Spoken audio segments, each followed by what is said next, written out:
বৌমা, ও বৌমা, রুমটার ভিতর ঢুকলে দরজাটা আটকাইব। এই বৌমা।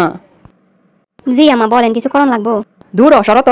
আব্বা কি করস রুমের ভিতর? আম্মা আসো বসো। আইতে তো চাই, সারাদিন তো তোর বউয়ে দুয়ার আটকাইয়া থোয়। মাথাটা এত গরম হইতেছে। আমারে কত মানুষে কইছিল বিয়ের পর পোলাপান চেঞ্জ হইয়া যায়। আমি কইছি আমার আকাশ জীবনেও চেঞ্জ হইব না। এখন একটু কথা কইতে আমু দেহি দুয়ারটা সবসময় বন্ধ থাকে। কই আমার দরজা তো খোলাই থাকে, একটু আগে লাগাইছিলাম। হ হ, আমি জানি, আমি আইয়া ইয়া খালি ফেরত যাই।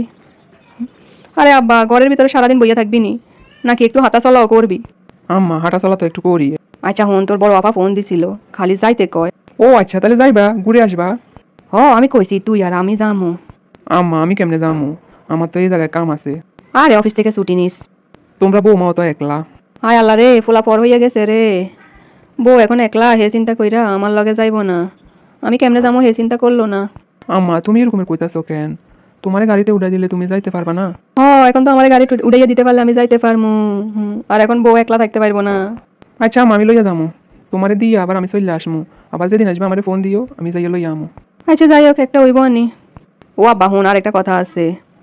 আমার এক জোড়া বালা আছিল না, এটা তো বাইঙ্গা গেছে। এই দুই জোড়া বাইঙ্গা চিন্তা করতেছি মজবুত দেখে বানামু। তো দেও বানাতে দিও। আমার কাছে তো টাকা পয়সা নাই রে বাপ। তুমি না সুপারি বিক্রি করছো প্রায় 15-20 হাজার টাকার। আরে এই টাকা কি থাকেনি, এতে ওতে খরচ করতে করতে কবে শেষ হইয়া গেছে। আচ্ছা ঠিক আছে, আমার টাকা পয়সা হলে বেতন ফাইলে দিমুনি, এখন থাক। তুই তো আব্বা বালা বেতনে পাস, এখন দিলে কি হয়েছে? আম্মা এই মাসে একটু শ্বশুর বাড়িতে যামু, একটু খরচ আছে বুঝোই তো। ওইটাই, এখন আর মায়ের গুরুত্ব নাই। শ্বশুর বাড়ি যাবে, শ্বশুর বাড়িতে তো এখন বালায় লাগবো। আম্মা তুমি দিন দিন এমন হইয়া যাইতেছো কেন? আগে তো এরকমের আসিলা না। এখন তো আর আমার কথা ভাল লাগবো না। আমারে ভাল লাগবো না। 2 দিন পর তো আমার আশ্রয় হইব বৃদ্ধাশ্রম। রাত বাজার একটা, এখনো কথা শেষ হইলো না। 8টার সময় আইসা আর এখন বাজে 1টা। আম্মা তোমার শরীরটা ভালো লাগতেছে না মনে হয়, তুমি একটু ঘুমাও। হরে বাপ, ঘুমাইতে পারি না রে। তোর ফ্যানটা এত ভালো বাতাসে হয়, আমার ফ্যানটা ভালো করে বাতাসে হয় না। এই মাসের কারেন্ট বিল দেখছস? 200 টাকা আইছে। এত কারেন্ট বিল আইলে তো চলন যাইব না। তোর এই জায়গায় ঠান্ডা বাতাসে কি যে ঘুমাইতেছে আমার।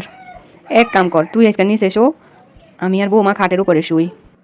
কি কইলো আম্মা এটা? দেখ বাপের বাড়ি চলে যাবো, এখানে থাকা না থাকা একই কথা। যাও উপরে উঠো, ঘুমাও আমার লগে। কালকে আমি বাপের বাড়িতে যাবো, আমার বাপের বাড়ি দিয়ে আসবা। কি করবো কও, আমি নিজে অসহায়। আমারে কিছু কইতে পারো না?